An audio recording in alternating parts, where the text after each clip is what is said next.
एकैछिन कल्पना गर्नुहोस् त, तपाईँ राति आनन्दले सुत्नु भएको छ, तर भोलिपल्ट जब तपाईँको आँखा खुल्छ, तपाईँको छिमेकीमा रहेको एउटा पुरै परिवार यो संसारबाट हराइसकेको हुन्छ। घटना हो 1 जुलाई 2018मा घटेको दिल्लीको बुरारी भन्ने ठाउँमा। बिहानको ठिक 7:30 बजेको थियो। छिमेकी गुरचरण सिंह एउटा घरको खुल्ला ढोकाबाट भित्र छिर्छन्। घरमा एकदमै अनौठो र डरलाग्दो शान्ति थियो।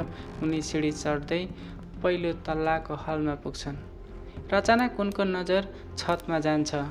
त्यहाँ जे थियो त्यसले उनको शरीर थरथर काम्यो।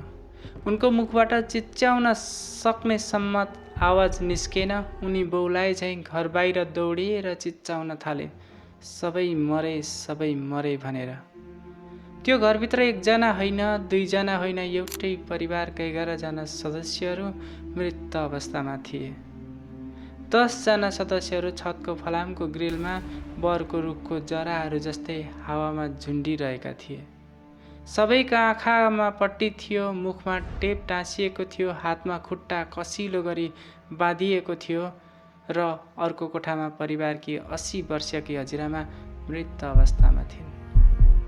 यो दृश्य देखेपछि मिडिया र पुलिसको दिमागले काम गर्न छोड्यो। समाजमा अत्याधिक इज्जत पाएको पढे लेखेको र धनी परिवार, जसको घरमा मात्र 10 दिन अगाडि एउटा ठुलो विवाहको इन्गेजमेन्ट भएको थियो, उनीहरू सबै एकै रातमा कसरी चिहानमा पुगे त? के यो कुनै क्रूर साइको किलरको काम थियो या यो कुनै योजनाबद्ध सामूहिक हत्या थियो?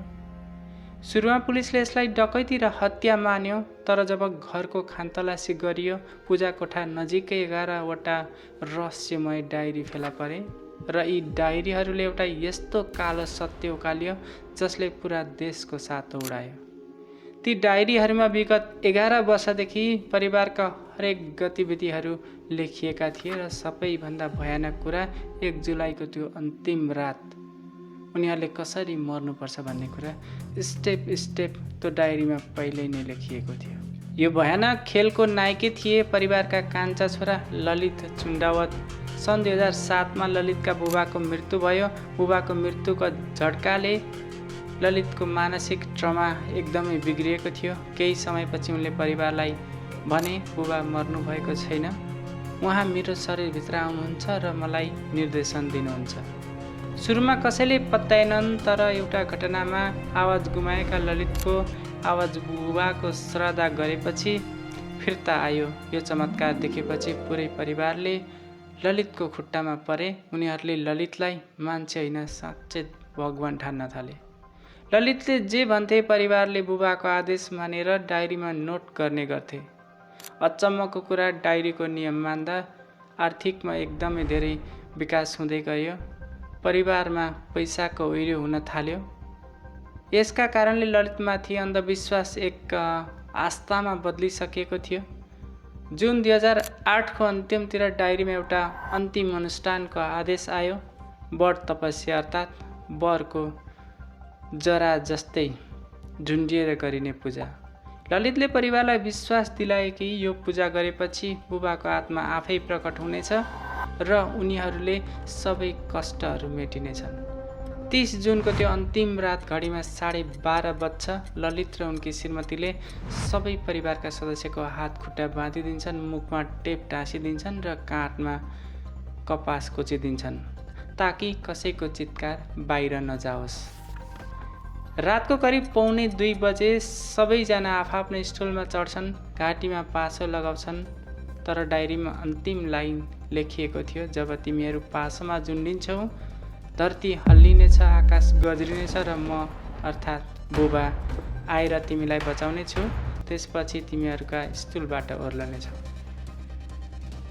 खुट्टा मुनिको स्टुल हट्यो, तर न त धरती हल्लियो न त कुनै अदृश्य शक्तिहरू उनीहरूलाई बचाउन आए र छटपटाउँदै एउटै घरका 11 जना सदस्यहरू एकैछिनमा गायब भए।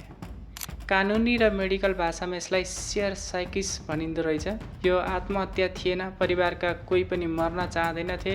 उनीहरूलाई त पुरा विश्वास थियो कि यो पूजापछि उनीहरू जीवितै रहनेछन् र झन् अझै शक्तिशाली बनेर आउनेछन्। तर एउटा मानसिक रोग र बाँकी परिवारको अन्धविश्वासले एउटा सिङ्गो हाँस्दो खेल्दो परिवारको सदाका लागि समाप्त भई बुढाडीको यो कालो इतिहासले के सिकाउँछ भने जब अन्धविश्वासले दिमागलाई नियन्त्रण गर्छ तब मृत्यु निश्चित हुन्छ। तपाईलाई यस घटनाको बारेमा के लाग्छ त? आफ्नो कमेन्ट बक्समा लेख्न नबिर्सिनुहोला। यस्तै भिडियो मनपर्छ भने डार्क हिस्ट्री नेपाललाई सब्सक्राइब गर्न नबिर्सिनुहोला भन्दै अर्को भिडियोमा भेट्ने बाचाका साथ अहिलेलाई बिदा चाहन्छु। हस्त नमस्ते।